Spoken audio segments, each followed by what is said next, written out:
And I'm seeing everybody. Beautiful. Okay. Where does yesterday's Here we future, go. which is already here, meet today's future, which is about to happen, and tomorrow's future, which could be just minutes away?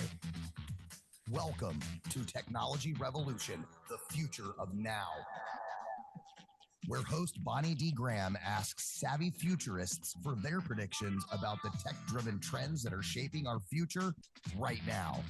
Here's your host, who will take us into the future of now, Bonnie D. Graham. Thank you to that voice. Bonnie D in the house. Happy to be here. This is week 2 of my annual Crystal Ball prediction show. We're talking about AI in 2025 and beyond. Hard for me to believe. I've been doing this special. I came up with the idea 10 years ago. Pras, you might have been on one of those early shows because Pras and I were doing a show together called Financial Excellence with Game Changers for SAP. Oh, we did it for 11 years, and that might have been about the time I started that. So I have a cadre, I call them, of 6 futurists today. We had a few more invited, but life happens. Meetings get called last minute, and people get on planes and all that good stuff. I have a little bit, before I do my poetic introduction, I want to remember somebody, and I'm betting that not too many on this panel know this person, but let me just tell you a little story before we get into the real start of the show. In the 1930s, a young boy named Douglas Engelbart, Englebart. Anybody know the name? Anybody? Resonating with anybody? Okay, I'm going to teach you about him. He grew up on a small farm in Oregon. Life was quiet. He asked big questions nobody could answer. In the 1940s, he went to high school. Then he joined the Navy. Guess what? Radar technician, working with what was cutting-edge machinery at the time. He wasn't just pushing buttons. He was thinking, machines, human capabilities. What can we do to extend who we are as humans? It's now the 1950s. He's a veteran. Douglas goes back to civilian life. He goes to college, gets his degree in what? Electrical engineering, starts a family, gets a job in government research lab. Douglas is restless. One day, he has a realization. Everybody listen up. He's looking at these screens like the ones he used in the war, and he's saying, could these screens help people think better, communicate better, work better together, collaborate? What if instead of processing numbers, computers could augment human intelligence? I think you know where I'm going with this, okay? It's now the 1960s. He leaves his job. He joins the Stanford Research Institute. He puts together a team of brilliant, unconventional thinkers. What do they call themselves? ARC. Augmentation Research Center. You might have heard of the ARC. And they work on something radical, a system called Line System, NLS.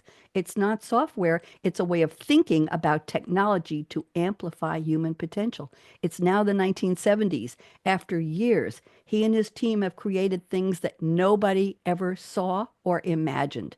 On December 9th, 1968, and the reason I'm telling you that is it was 56 years ago this week, he debuted the technology in what is called the mother of all demos, the idea of hypertexting information on a screen. You know where you click and you get more context?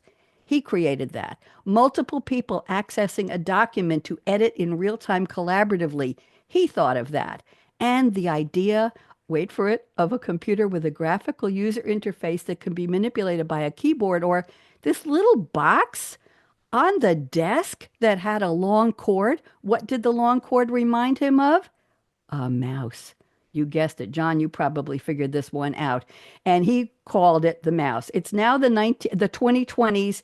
He has we're looking at his 90-minute demonstration. It's available online at the Fall Joint Computer Conference in San Francisco called the Mother of All Demos. He had a custom-built computer terminal connected by a network to his team back at the lab with a huge screen showing every move so the audience could see it all the time.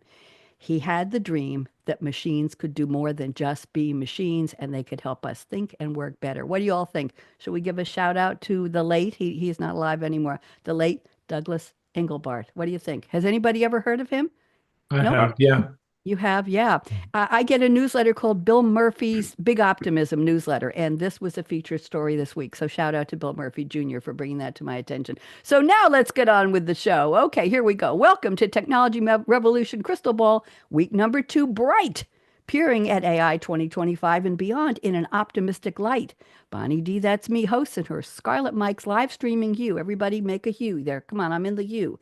With a cadre, thank you. That process was beautiful. With a cadre of futurists unpacking their predictions for you. With AI as their compass, opportunities as their sail. With their foresights, will they triumph? Or perhaps not just prevail. We don't know. Raise your cup or flute with Java, Jack, Dom, or Earl on Bonnie D's Crystal Ball Special. The future will unfurl. Continuing next week on December 18th, then January 8th and 15th. Wishing you happy holidays and a happy new year in between. So here we go. When I call your name, just wave.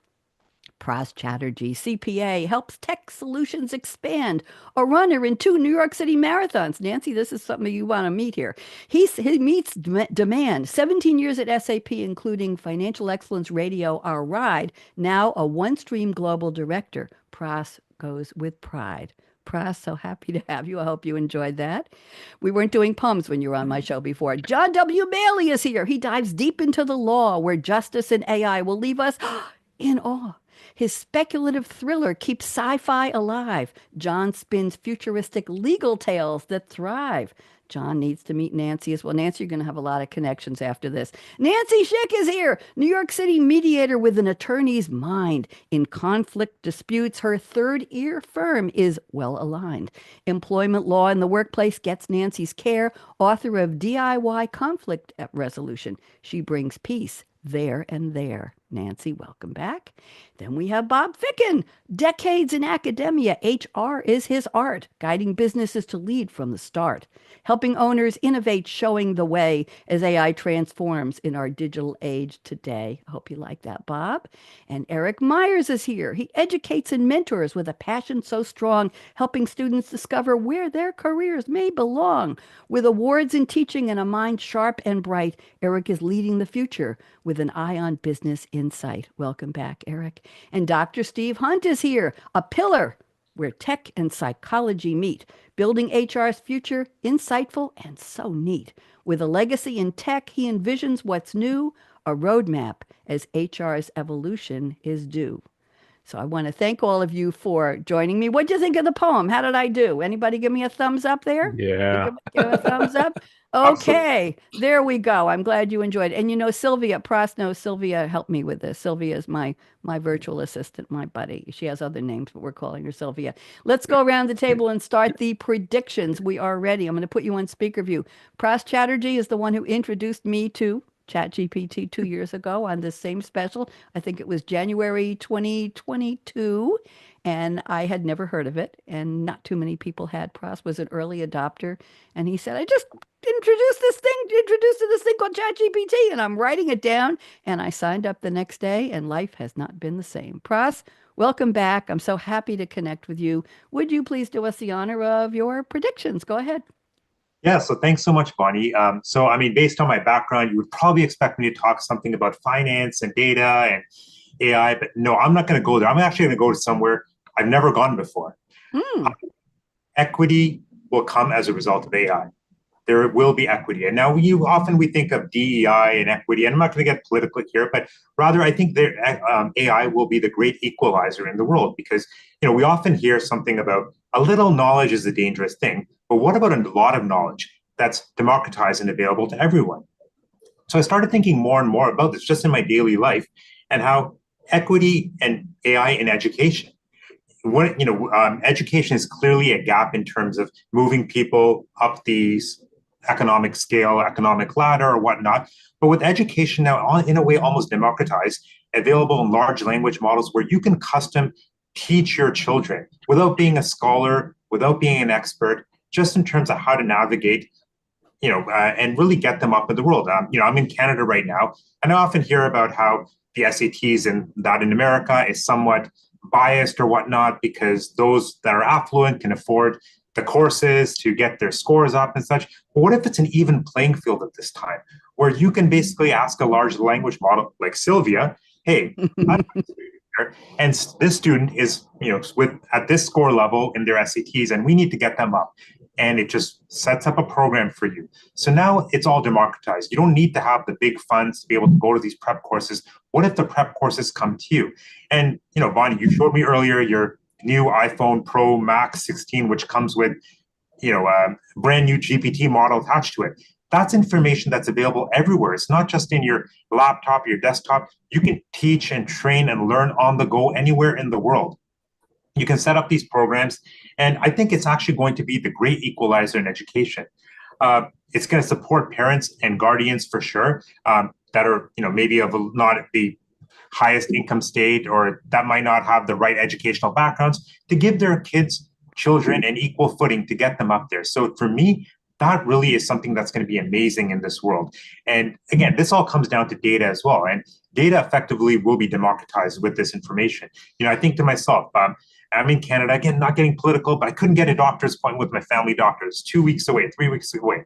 So my ailments, I just searched what it was, kind of narrowed it down, played a little bit of doctor, knowing that a little knowledge is a dangerous thing. I didn't take it to heart, and I kind of self-diagnosed. And by the time I got to my doctor, I kind of thought as to what my ailments were with my shoulder, and we diagnosed it, and I was that much ahead. So what if now data, education, everything is, really gives everyone in the world an equal footing in terms of equity, to give them that much more space to get ahead in life. So that's my prediction right there.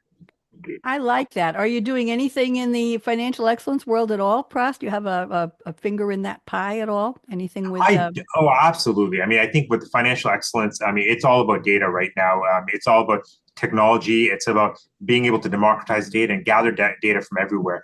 In the past, it was all about having to source data, streamline it, contextualize it, manipulate it. Now with data fabrics and data meshes, you can grab data anywhere at any point in time, make it in the context of what it matters to you, Bonnie. It's your data, how it means to you. You can transform it. And just like you're playing with Sylvia, someone can have an executive assistant named, Sylvia 2 or whatnot, and play on their data and transform it and gain real-time insights. I mean, those insights are available. So I think businesses can now work at the speed of business to generate results and really drive that much more shareholder value. I think we've all seen the S&P 500 on a daily basis climb to new heights. With this kind of insights from business owners and leaders, those heights, we might not even be scratching the surface of where the S&P 500 can go in terms of growth at this point in time. Thank you very much. Very, very interesting. I think the only barrier to what you're saying is to get people motivated to go and find that information, find that education, right? You want to play a game, you want to watch a movie, you want to relax, you want to do something else, listen to music, that's all well and good. But if the opportunities are there, it's how do you lead that horse to water and Exactly. get him to take a sip and say, oh, I can upscale my life. I can expand my knowledge. I can have opportunities that I didn't think I had before, and they're right there waiting for me. Thank you so much, Praz. And how's your daughter doing, by the way? Is she well? Yes, she's well. 2 daughters, actually. They're both great. Okay, I was going to give some lessons in using AI art to go into paintings, which I've done. I can show you another time, but I'm still ready to give her a lesson and an introduction if you're ready. I offered that. So there you go. So let's go around the table. John Maley is with us. John W., welcome. So happy, always happy to see you. Are you going to take us into the world of sci-fi, John, or law? Or we've got so many overlaps of industries here today. We've got HR, we've got education, we've got legal, we've got everything. So, John, I'm putting you on speaker view. Go ahead, educate us, regale us. So I think that this is going to be the year of multimodal AIs. So if you haven't heard of that, that's the idea that you have an AI that doesn't just handle text, also sounds and music and images and video and other sensory data still. And those are all integrating together seamlessly. So it's not just like slapping a voice interface on ChatGPT. It's having a single AI that takes all these different types of inputs and kind of thinks in all these different media. And I think what it's going to do is it's going to enable kind of personified AI characters in a way that hasn't really been possible up until now. So that I think is going to have a lot of different facets to it. I think we're going to have better personal assistants and more useful voice interfaces.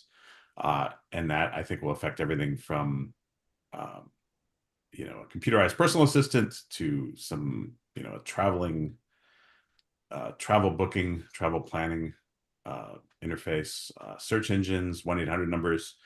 I think that's good because what we have now can't possibly get any worse. Imagine only having to say, speak to a representative once instead of 28 times, or better yet, not even feeling the need to talk to a human because everything was already taken care of.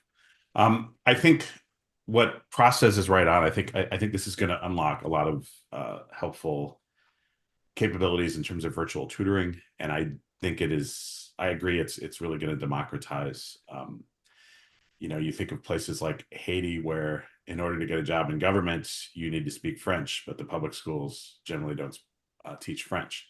So if you suddenly have a shortcut where you can bypass that because you could just on any old junky smartphone, you can, hop on a website and interact with a teaching AI. It could be very powerful. And I think in general, we're going to get these AI characters that are going to be way more convincing. Um, will they provide friendship to lonely people, or will they isolate them further because now they won't even need to talk to other humans? That remains to be seen. But either way, it will be really interesting to see how that plays out. And then, we're talking about inputs where we've got voice and text and all these things. I think they'll be able to help us out with outputs as well. So instead of just having an AI generate a picture for you, they could potentially generate a whole marketing campaign complete with voice content and ads and everything all the way along, including video.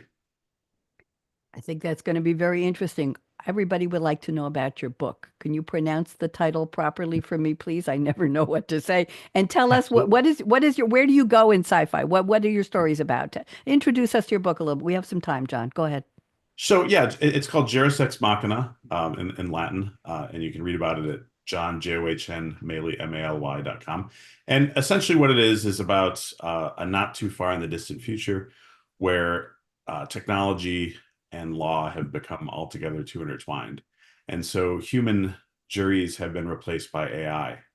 And generally speaking, they don't make mistakes, but something happens where a small-time kleptomaniac and hacker gets wrongfully convicted of killing several hundred people in a terrorist attack and gets sent to prison. So he has to become the first one to escape from this prison, which is kind of unique in that the inmates are actually the guards as well.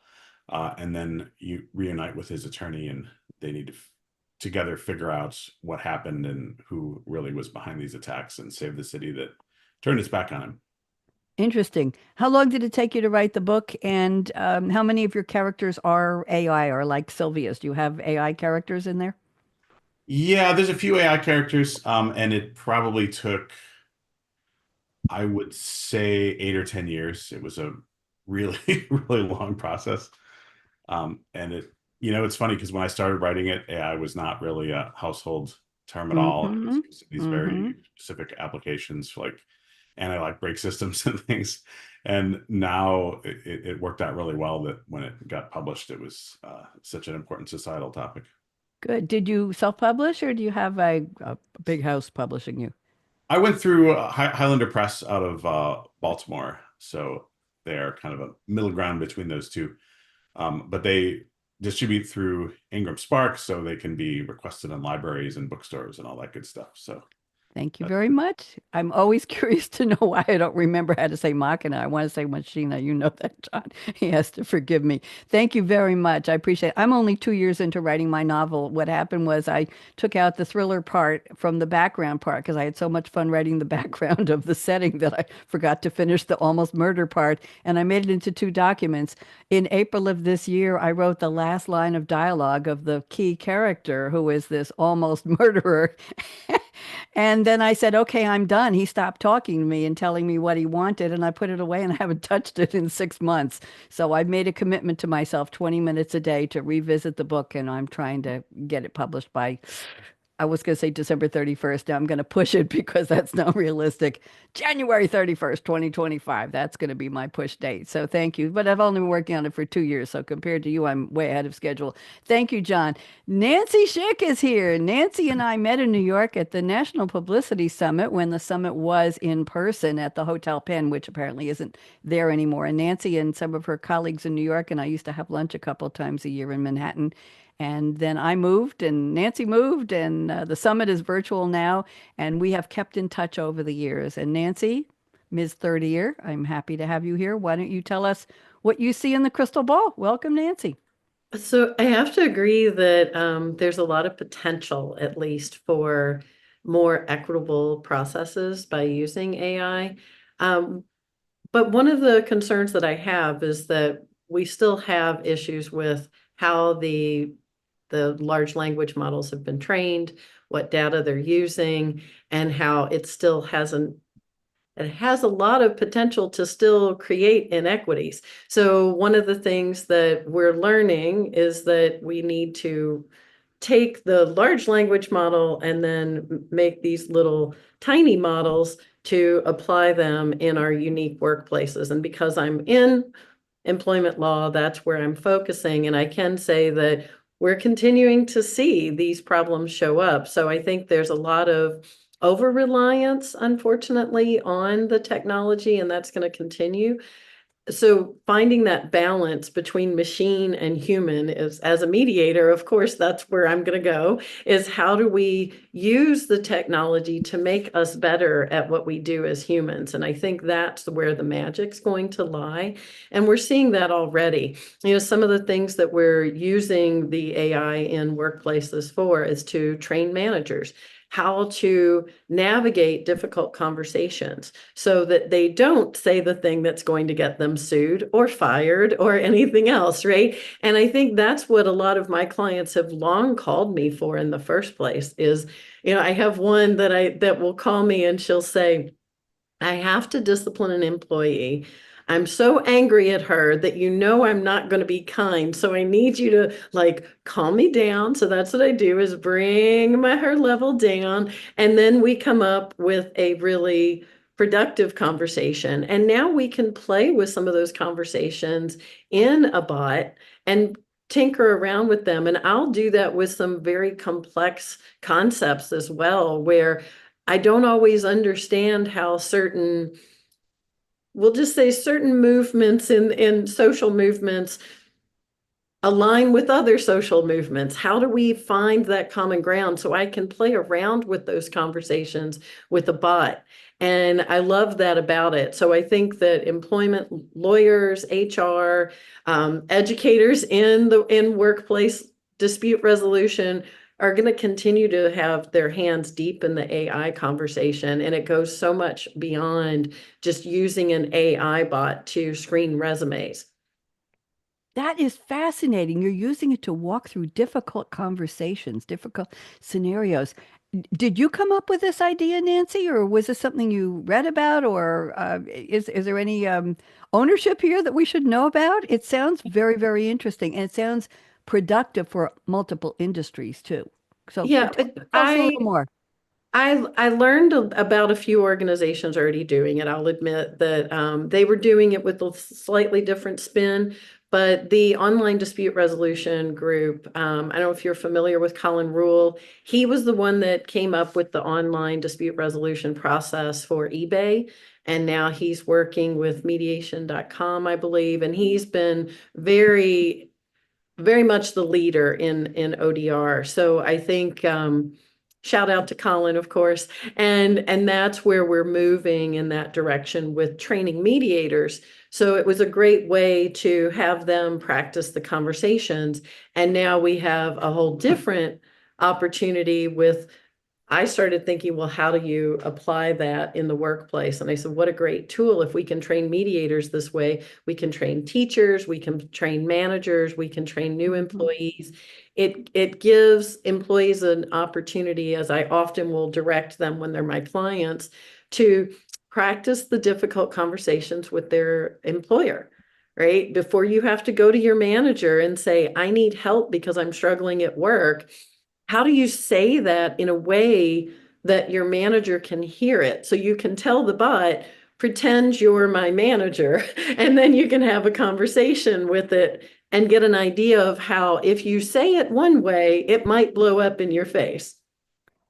That sounds groundbreaking. Anybody have any comments for that? John, you're laughing. What do you think? John first and Bob. John, I want you to weigh in on this. What do you think?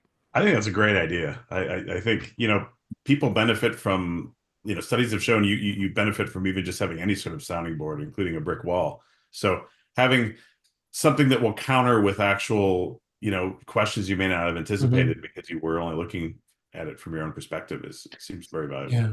There's some, I mean, I've seen some of one of the earliest use of virtual reality training actually was what Nancy was talking about, which was allowing managers to, you have to learn to control, you have to read emotions and learn to control your own emotions in highly tense situations. And so virtual reality, which uses AI concepts and technology underlying it, it's one of those places where AI has been around a long time. We just didn't realize we were using it. But that would be an example for sure. I've also seen really cool things in interviewing too, that instead of just sort of the tell me about a time, it's a reasoning interview. So a lot of like highly technical jobs and consulting jobs, they pose questions and they actually help the person answer it. Because the goal isn't to know if you're a good interviewer. The goal is to know if you know how to answer the question. And the AI is much more interactive and supportive. It's like, well, that wasn't really the question I was looking for, kind of thing. So interesting. Bob, go talk to me. Hey, just in regards to what Nance was sharing, I read an article yesterday that said therapists are now using AI to better understand how therapy works and consequently be able to help more people. Because the better they can understand what parts of the brain, get engaged in trying to resolve issues and all that, they'll be able to use AI to do that much faster than they could do it from a human viewpoint. And they'll be able to help a lot more people more effectively. Interesting.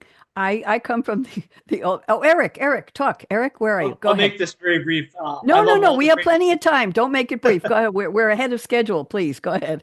Even better. All great points.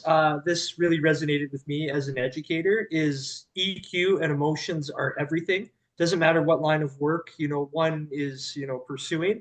You have to still be able to process not just your own emotions, but other people's emotions, different scenarios, feelings, etc. So any way that as a society we can improve, EQ all around, I think that's something that we should, really look into, and I think can have tremendous benefits. Yeah, it's interesting because I don't know, Bonnie, where I am in the scheme, but that ties very much to my prediction. Okay, well, we'll get to that. I want to say, go ahead, John. If we tie multimodal AI into this, where the AI can be watching your, your micro expressions and your body language, and it can say, you look really confrontational right now as you're presenting this one idea, or you look really defensive. Wow. That can be also a great coaching tool. That's already being used that way. There's early versions of this stuff. It's just evolving so quickly. How widely known is this, though, Steve? If it's already being used, who is using it? Where is it? Is this something you go to a store and somebody says, "Oh, we've got AI," and you look like an angry customer? Don't pull out your knife and just buy the damn coffee. In the world of HR technology, it's in the Series A stage. There's early startups, that are doing this, and I've seen a lot of what I do is spends time looking at these different technologies, and so they exist. And I think you're going to start to see it. It does raise some interesting things, and this gets into John's comment about people's attitudes about AI evaluating them. On research it, people like AI when it makes their life easier, but people aren't really comfortable with AI evaluating them. Although this is interesting, John, you'd appreciate this with your book. They found that people that had disabilities were more comfortable with it because they trusted algorithms more than they trusted people. Whoa, there's a small effect, but still, it's like, I'll use the example. Here's what the advice is: like research on diversity and equity has found that if you do not want to get a job, get a tattoo on your face. It's like the person said, people cannot look past that. It's like they see it, it sends a message, and it's like, so if you were a person that was in that situation, and I'm not making any judgment on whether or not people should tattoo. Well, actually, I am. I really hope my kids don't put a tattoo on their face. I'll be totally honest. But if you were a person that had that, or had a disfigurement or something else that you knew was going to get an immediate strong implicit reaction from a human, because they're a human, they can't not do it, then you'd be like, well, no, I'd rather be judged by a totally objective solution. I want to bring up two or three points. Number one, we all remember the song or the mantra, walk a mile in my shoes, understanding where the other person might be coming from in any conversation, confrontation, interaction. That's one. Number two, I was taught if you have something you want to say to somebody that may not resonate very well with them and may have a very negative, dire, or catastrophic outcome, write it in a note to yourself or email it to yourself. Do not put their name on the to line, damn it.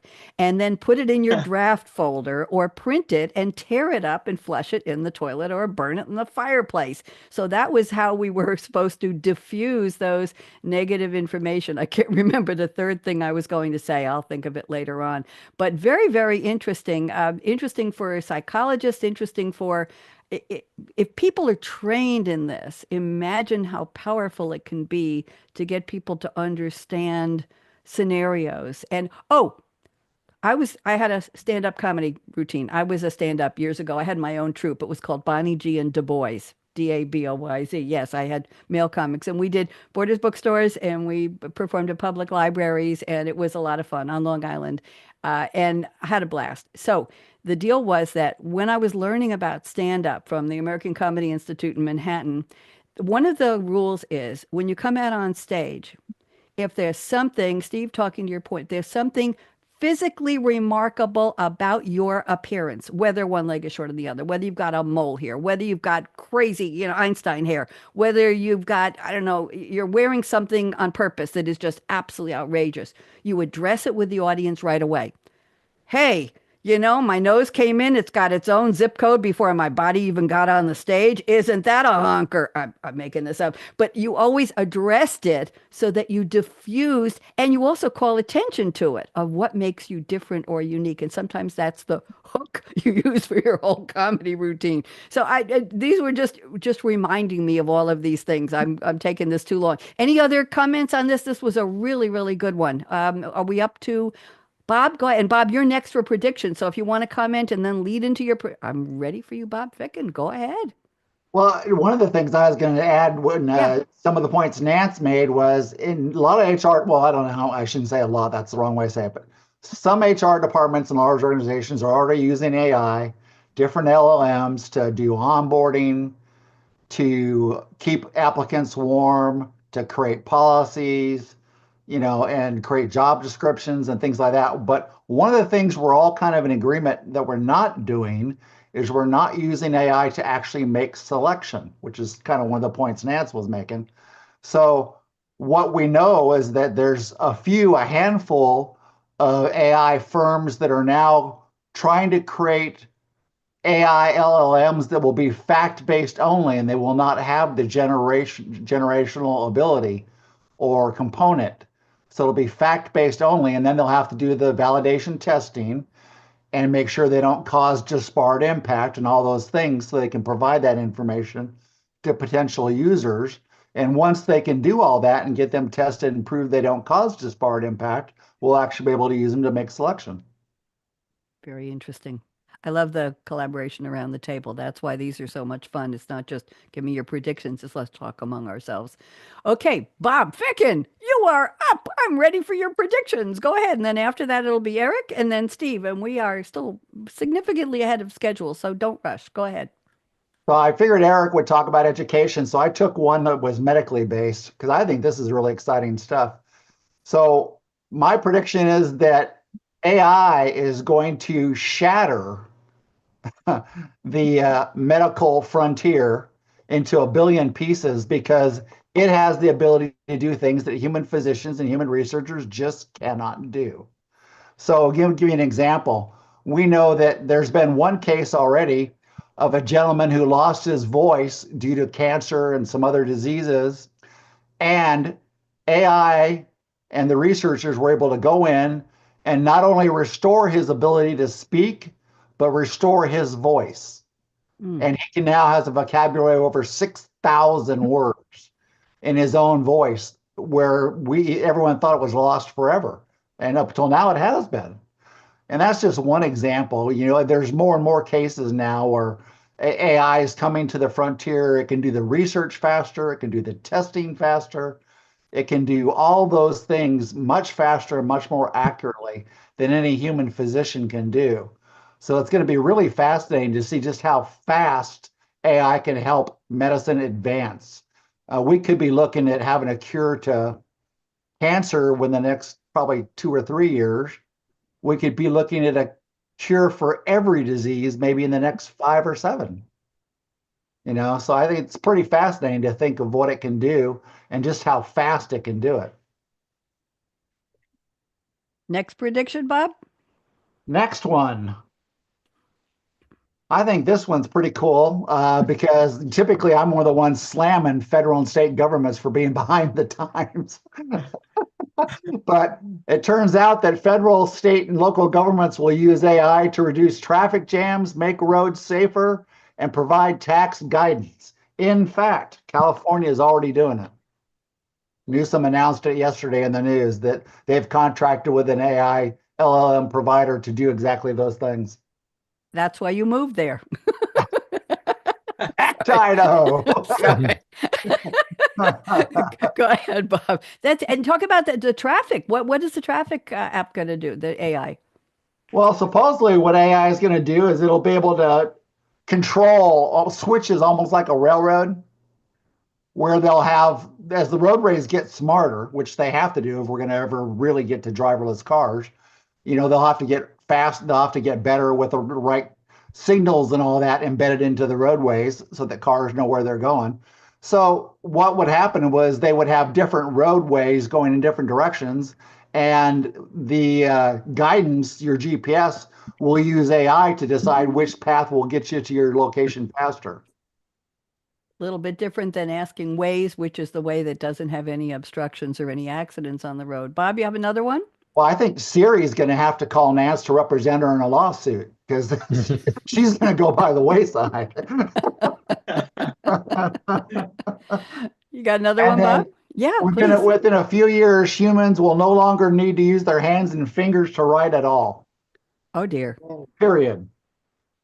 And I've been one of the ones like Eric standing up going, no, you got to teach kids how to write cursive, and you got to know how to sign checks. Well, we're not very far away from humans never having to use their hands or fingers to write anything. Well, what will writing look like? But what will writing look like, though? It'll be your computer will do it using AI and your thoughts. But can you write? What if I want to write in Times Roman 12-point italic semicolon? You'll tell AI to do that.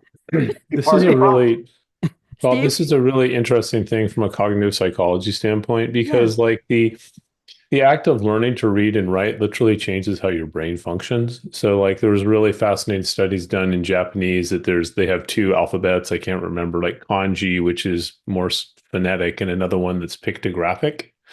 It is images.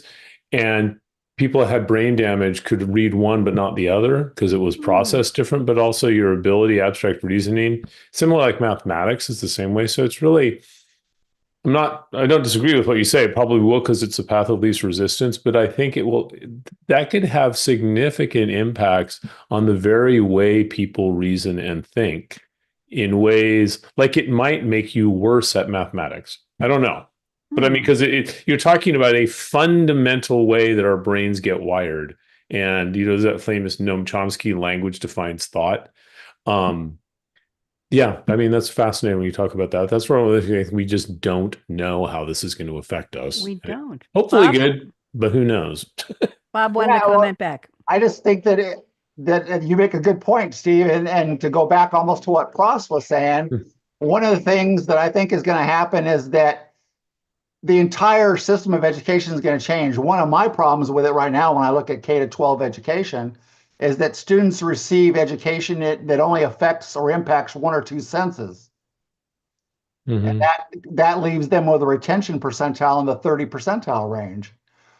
Whereas if you use AI and VR goggles and things like that, and a child could actually watch President Lincoln deliver the Emancipation Proclamation instead of reading it in a book, and now you're affecting 4 or more senses, retention tends to reside in the 70th percentile. So if you get to where you don't read and write anymore, and that's not part of school, what happens to that sense? And what happens to retention? Yep. You know, because part of cementing something in our brains right now is we write it 7 times and we say it 7 times. And, I mean, so I am concerned about what you said. And I think you're right. So what's going to happen to learning when people no longer use their hands and fingers to write? Well, I want to know if you go to a book signing from John W. Maley for Juris Machina, and you ask him to sign the book because you just bought 10 copies for everybody here on the panel and some of your other friends or relatives, if John's going to remember how to sign the book with your name. John, what do you think? My handwriting already looks like my hands were not involved, and like maybe I did it with my feet or something. So I don't know that there'd be any noticeable Thank you. I was just picking on you. You're the only author. I'm not ready for book signings yet. Eric, thank you, Bob. Eric Myers, you're up. I'm putting you on speaker view. Go ahead. What are your predictions? Excellent. Before I get to my predictions, is it all right if I quickly just chime into Bob sure. and Steve's Please. excellent points? So the first one I loved from Bob's prediction about infrastructure, traffic management within bigger, North American cities. I think that's a huge, prediction that's only going to continue to, become more relevant, within the upcoming year. One of the biggest things we saw, even though I try not to look too far in the past when we talk about the pandemic, but our great panelists that are here or that are in the States can speak to this much more than I can. But we saw a big shift in the areas that people lived in. There was people moving out of big, North American U.S. cities into more rural, locations for a variety of different reasons. One of them, I imagine, had to do with traffic congestion, poor infrastructure, lack of energy efficiency, let's say. And I'm not saying that it's going to completely go, 180, that everyone's going to come back to, Manhattan or Los Angeles, San Francisco, Boston, et cetera. But I do think there is going to be more of a shift. I do think with proper infrastructure or better infrastructure, people might prioritize, living accommodations in a different way. So I just wanted to mention that, as I thought that was, excellent from Bob. Thank you very much. Eric, I'm putting you now on speaker view. I had you on gallery view for that comment. Now go ahead. You've got your full 4 minutes, and then Steve, I'm teeing you up after that. Eric, go ahead. What do you got? I feel, Eric, like I'm living in a third world. My closest Starbucks is 30 minutes away.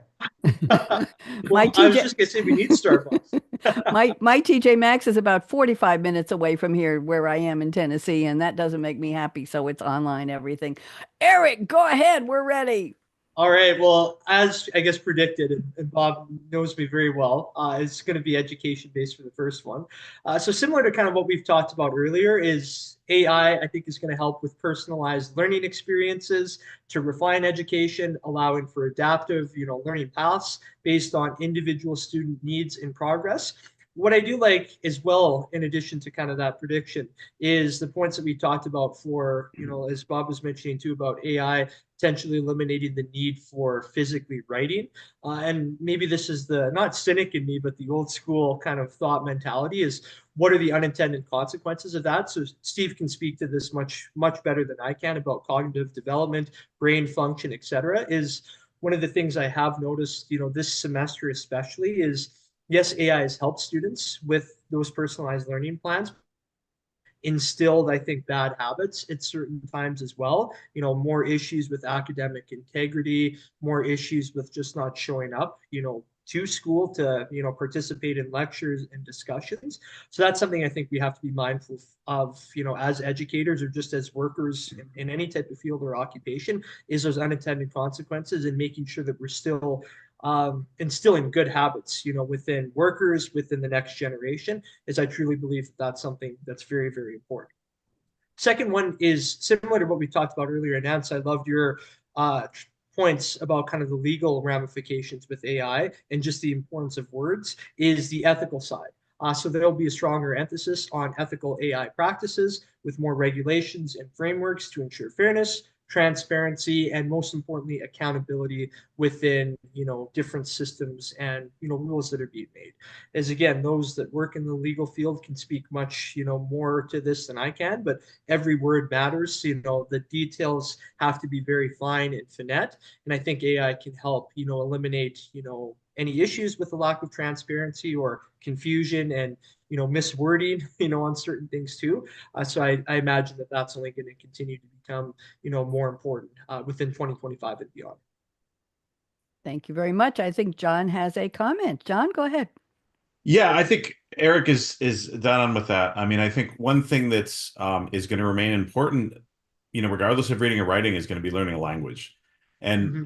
it's almost more so true with AIs because, if you develop a very large vocabulary that's very descriptive and efficient in communicating something in a single sentence, there's times when that's lost on humans. If you use a word that somebody doesn't know or they're not a native speaker to your language, it can kind of fall flat, whereas the AI is going to know all these things. So there's still going to be that development. Another thing that's interesting is when you learn languages, right? So studies have shown that if you learn a language during, when you're young, that goes in a certain part of your brain. And then if you later learn a different language as an adult, it goes in an entirely different part of your brain. Hmm. So if you have a stroke when you're elderly, and you learn one language as a child and then some other language as an adult, it's way less likely you're going to lose both languages because one might get wiped out and the other one is still intact. So there's still very interesting reasons to continue to learn languages very thoroughly, even in the AI age. And At that's least that's how interesting. AIs can scan your brain and figure out what you want, and then we're all screwed. And that's interesting in terms of education. How do you say to a young child later in life, your health may take a turn that you never expected? And we want to make sure you have the inputs in the different parts of your brain so you can survive a stroke or something like that. You can't say that to a 10-year-old or a 12-year-old. I think you're absolutely nuts. I want to make sure we have time for Steve. Somebody had another comment. Bob, go ahead briefly. Go ahead. I'm just curious, we're talking about learning foreign languages. I don't know that that's going to continue to occur because, as we've all seen, they've got the ear devices now that you pop in your ear and they're programmed to immediately turn like 70 something different languages into English so you can understand it as they say it. Hmm. On that note, I'm pulling up Steve Hunt. I'm putting you on speaker view. Go ahead. You've already been talking a lot. I can't wait to hear the rest of your predictions. Steve, go. Yeah, no, I think that's interesting because I think both of these things, like all AI, one, you can take a utopian or dystopian view of all these things because they can go either way. One thing I've done an observation just from this presentation is that whenever somebody says AI in the future, AI is going to be used to do, chances are somebody else is already using AI to do it somewhere. You just don't know about it. I mean, it's being thrown at so many different places in innovation. But I want to talk about, and I've kind of crafted this based on listening to all this conversation before. Bonnie, your point is fascinating, the different perspectives. Just talk about the human in the loop. Every AI company says we're going to keep a human in the loop. There has to be a human in the loop, and the question is, well, what is that human going to be doing? And I see, and I think AI. I'm going to take the utopian view because if we don't figure this out, it could get very dystopian. That a couple of things about technology. One, technology has never in the history eliminated the need for people to work. Everyone's always said it. We're going to work 3-hour work weeks, but the way the rest of our society functions, we don't do that. We just keep, no, we're going to throw people to the curb and they're going to have to figure out some new way. I've yet to see a company like technology eliminate jobs and say, and because your job is eliminated, you no longer have to pay your rent. So there, what it does though is it tends to fuel it destroys some jobs and it creates new kinds of jobs. And the question is, what kind of jobs are we going to create? I think what it's going to do is we're going to increasingly have infinite information, infinite access to information once it has been created. Remember, the AI information, it had to be put, it's kind of like, yeah, AI can get it, but it has to be put in there somewhere, or it just be constantly recycled stuff from the same thing over and over and over again, right?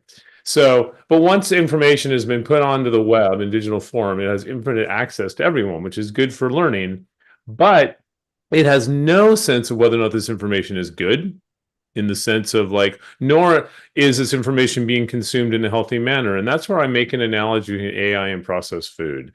Processed food, if we had not had processed food technology in the 1950s and 60s, we would have had mass starvation on the planet.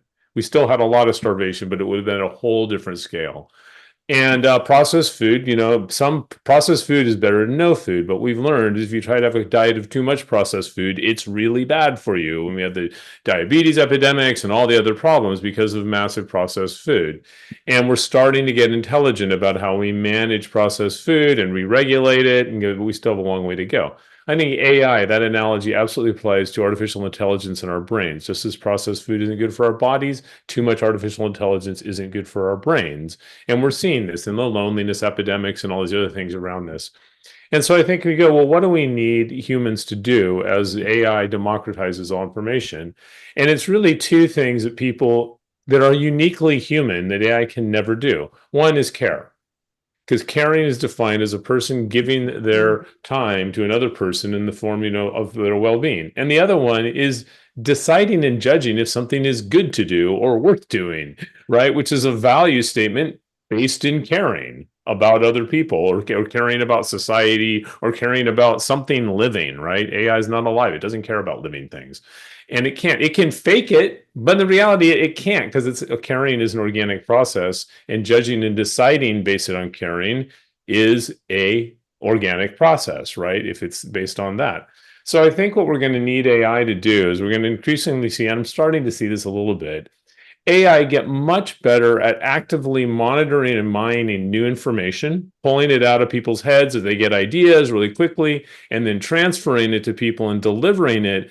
But a whole nother layer of monitoring to say, hey, this guy says he's an expert and he just wrote some stuff on the web. Is that really expertise? Hey, this person found some news. Is it good news? And we're going to have some way. And I think you're going to see this happen in companies before it happens in societies, because companies have very real consequences. If we say, hey, this guy says he knows how to fix that machine and he read something on the web, but he doesn't, it's going to break our machine. We don't want that. So you're going to see a lot more focus on using AI, humans using AI to mine and monitor the quality and delivery of AI, which I think is going to be starting to happen. You see a lot more of that.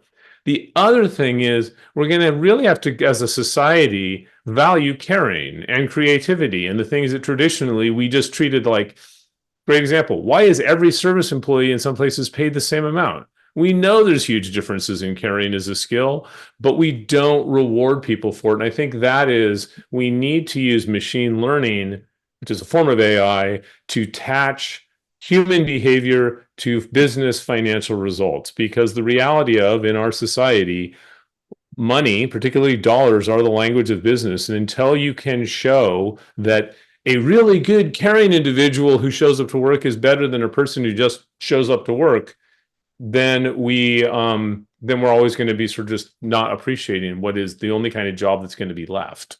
So that's my long prediction. Thank you, Steve. No, that was wonderful. And the notion of caring is so important.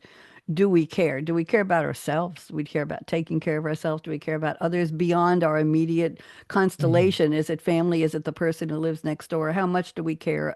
And how do we extend that? And will AI ever care? But you know what? I need to go. Steve, you get one sentence and then I got to finish. Just as a society, we don't monetize, we don't value people for caring. People do not make a lot of money because you're really good at caring for people. There you go. Well, let's hope that happens in the near future before my time runs out. I want to go around the table quick. Thank you, Steve. That was wonderful. My joy in these shows is when you all talk to each other and you recognize and acknowledge each other and play off of each other's comments and predictions. This is what makes me happy. It's like instant networking, instant collaboration, and I love that. Let's quickly go around the table in the same order and find out what you're drinking for the holidays, which are coming up very, very soon, whether it's Christmas, Hanukkah, anything else, any other formulated religion holiday or not, or New Year's. So let's go around. Let's start with who we start with. Pras, you're first. Go. So I will be leaving next week for India. I'll be there for about 2 weeks, which means I'll be spending Christmas and the holidays there, in which case I will be making sure I drink a first flush or second flush of Darjeeling tea the whole time. Thank you very much. John McW., what are you drinking over the holidays?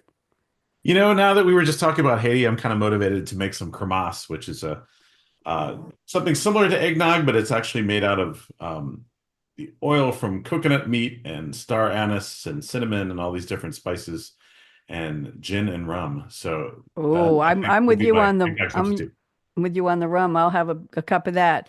Nancy, what do you be drinking? Probably not anything that interesting because I'm still healing my broken leg.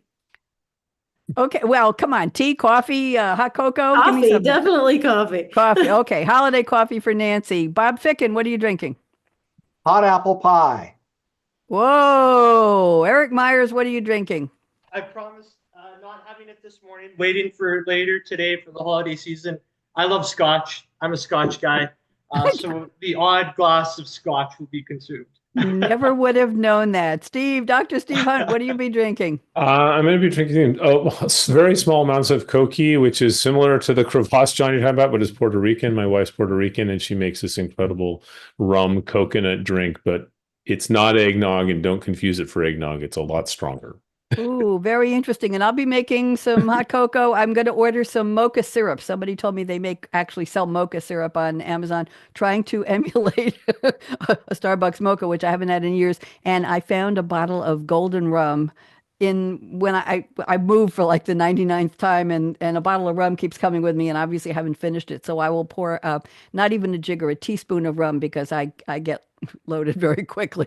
It's not drinking anymore. So that's what I'll be doing. I want to say a shout out to Michael at Voice America Business for being our engineer today. And I want to thank all of you. And quickly, everybody put your thumb up. We're going to say on the count of 1, 2, 3, we're going to say no, no, no. People say the future is already here. And we say 1, 2, 3. No, no, no, no, no, no, no. That's because we're still imagining a different future, hopefully a better future. Bonnie, guests, don't go away. I have things to show you. See you next week on part 3, week 3 of my Crystal Ball Predictions show. Bye-bye, everyone.